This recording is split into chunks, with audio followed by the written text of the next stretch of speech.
মুহূর্তে এই পর্যায়ে বক্তব্য নিয়ে আসবেন আমাদের শ্রদ্ধেয় শিক্ষক ইজহারুল হক আজাদ স্যার। স্যার আসলে সিভিল ইঞ্জিনিয়ারিং বিভাগের স্যার হচ্ছে রিসেন্ট এই জায়গায় জয়েন করেছেন। উনি হচ্ছে কুয়েটের স্টুডেন্ট ছিলেন। তো স্যার অনেক ভালো মনের মানুষ। আমরা যে কোনো ধরনের সমস্যায় স্যারকে ডাকলে পাইতাম। স্যার যদিও আসার খুব বেশি দিন হয় না, কিন্তু তবুও স্যার আমাদেরকে সময় দিত এই জেলার ছেলেপেলেরা যাতে কোনো ধরনের এবং যদি সমস্যা করে তাহলে সেটা যাতে খুব তাড়াতাড়ি সলভ করে দেওয়া যায়, সেই জন্য স্যার অনেক পরিশ্রম করতো। তো আসলে স্যারকে এই জন্য অসংখ্য ধন্যবাদ। স্যার সবসময় আমাদের পাশে থাকতো। আমরা যে কোনো দরকারে স্যারের কাছে গেলেই পাইতাম। স্যার কখনোই কোনো ব্যস্ততা দেখাইতো না, অজুহাত দেখাইতো না। স্যারের ডিপার্টমেন্টে যাইতাম অথবা বাইরে স্যার দেখা করতে বলতো, এবং স্যার মাঝে মধ্যে আমাদেরকে নিয়ে হচ্ছে আমরা একসাথে ঘুরে চায়ের আড্ডা দিই। তো স্যারের এই যে আমাদেরকে সময় দেওয়া বা আমাদের জন্য কী ভালো হবে কোনটা খারাপ হবে এই বিষয়গুলো স্যার হচ্ছে আমাদের সবসময় মোটিভেট করতো, যার কারণে স্যারের প্রতি আমরা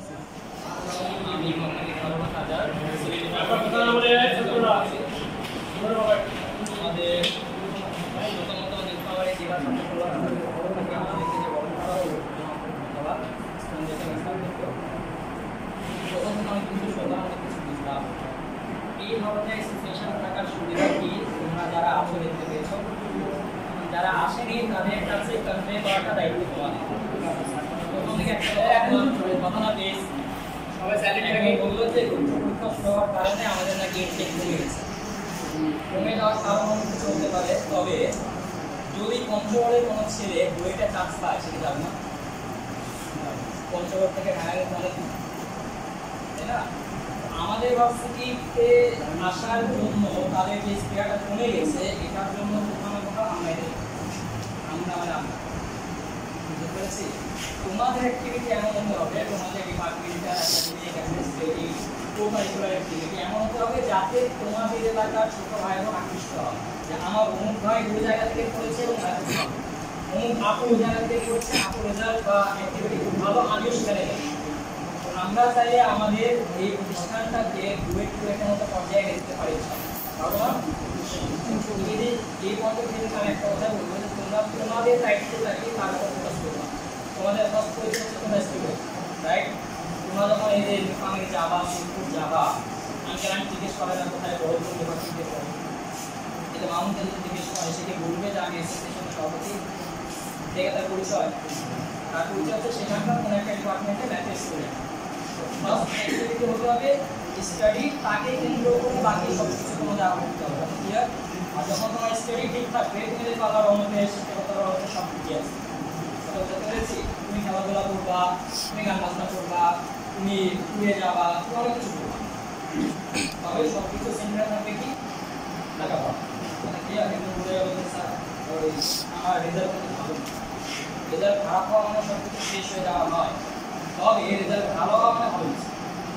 আজকে তোমার সিজিপিএ যদি ভালো থাকে সেটা মানে গুণাত্মক চ্যাক করবে।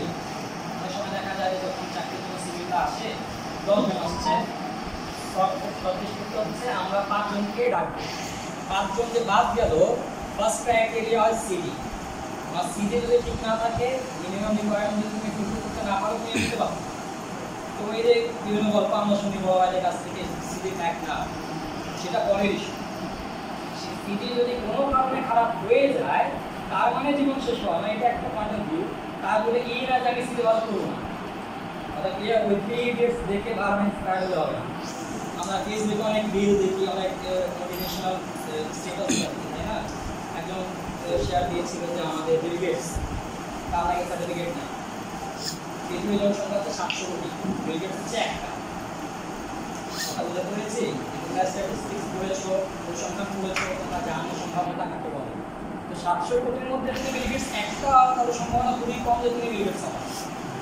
আর বিল গেটস পাওয়া মানে এই না যে লেখাপড়া বাদ দিতে হবে, লেখাপড়া না করতে পারলেও তোমার রেজাল্ট ভালো হতে পারে প্রফেশনাল ক্ষেত্রে, সে হচ্ছে সেটাও দেওয়া। বিল গেটসকে এই উদাহরণ হিসেবে নেওয়া যাবে না যে লেখাপড়া থাকে এই করবো, ডিগ্রি দেবো না, তারপর পরিবর্তন হয়ে যাবে। তো বুঝতে পেরেছি? এটা অনেক প্রধান একটা কনসেপ্ট কাজ করে, যেটা আমাদের সময় হচ্ছে। বুঝতে পেরেছি তোমাদের? আর যেহেতু প্রোগ্রাম অনেক ক্লিয়ার হয়ে গেছে, কথাবার্তা হবে সামনে ইনশাল্লাহ। আর একটা কথা আমার যেটা মনে হলো যে জানি না তোমাদের ওই যে একদিন বললো যে আমাদের ফান্ড নাকি নেই অফিসিয়াল, ঠিক আছে? এখন জুনিয়রদেরকে আকৃষ্ট করার একটা উপায় আমার কাছে মনে হয় যে এলাকা ভিত্তিক অনেক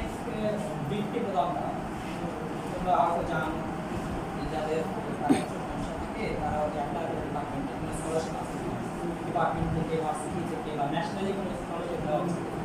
যদি সম্ভব হয় আমরা আমাদের রিজন ভিত্তিক স্কলারশিপের ব্যবস্থা যদি করতে পারি আমাদের যারা আর্থিকভাবে সচ্ছল না তাদের জন্য, তাহলে সেটা একটা ওয়ে হতে পারে তাদেরকে আমাদের অ্যাসোসিয়েশনকে আকৃষ্ট করা। শুধুমাত্র যে নিজের অ্যাসোসিয়েশন না, অন্য স্টুডেন্টদেরকে আমরা দিতে পারি যদি আমরা সচ্ছল হই।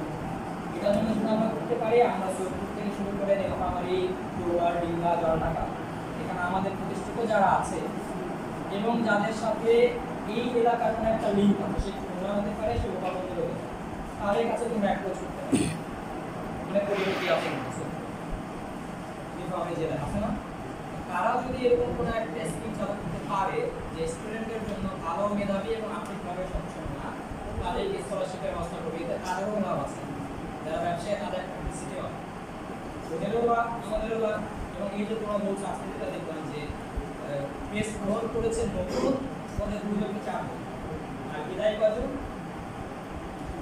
এই শূন্যতা তৈরি হচ্ছে, এটা কিভাবে আমরা পূরণ করতে পারি স্ট্র্যাটেজি মেনটেন করতে হবে।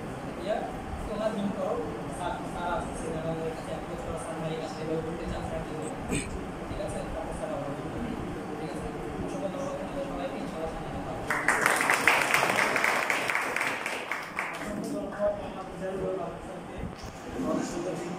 আসলে এখানে অনেক সুন্দর সুন্দর কথা বলেছে, এগুলো যদি আমরা আমাদের জীবনে অ্যাপ্লাই করতে পারি তাহলে আমাদের জীবনটা খুব সহজ হবে এবং আমরা খুবই ভালো পর্যায়ে যাইতে পারবো। স্যার আসলে এখানে আমাদের সিজিপিএ নিয়ে কথা বলেছে। আসলে বর্তমান চাকরি বাজারে অনেকে বলে সিজিপিএ আসলে ফ্যাক্ট না, কিন্তু বাস্তব জীবনে যাইতে গেলে দেখা যায় যে আসলে সিজিপিএ ফ্যাক্ট। সরকারি চাকরির ক্ষেত্রে যদিও এটা ফ্যাক্ট না, তো সাপোজ কারো যদি সরকারি চাকরি না হয় কোনোভাবে, তাহলে সেক্ষেত্রে তাকে আসলে কোম্পানির চাকরিতে যাইতে হয়। যার কারণে এই কোম্পানিতে চাকরিতে গেলে যদি সিজিপিএটা খারাপ থাকে তাহলে আসলে কোম্পানির চাকরিতে এগুলো নিতে যায় না। তাদের হচ্ছে ক্রাইটেরিয়া দেওয়া থাকে যে এত সিজিপিএ পর্যন্ত অ্যাপ্লাই করতে পারবে। যার কারণে আসলে শুরু থেকে যারা নতুন স্টুডেন্ট আছে তাদেরকে সিজিপিএ ভালো করার ফোকাস করতে হবে। স্যার আসলে এই কথাটাই বারবার বললো। এরপর আমরা হচ্ছে আমাদের সময় যাতে নষ্ট না করি, সময়টা যাতে ভালোভাবে ব্যয় করতে পারি, সেজন্য স্যার অনেক কথাবার্তা বলছে। তো এই বিষয়াদিগুলো আমাদের আসলে খেয়াল রাখতে হবে, আমরা অযথা সময়কেও নষ্ট করব না। তো স্যারকে আসলে অসংখ্য ধন্যবাদ।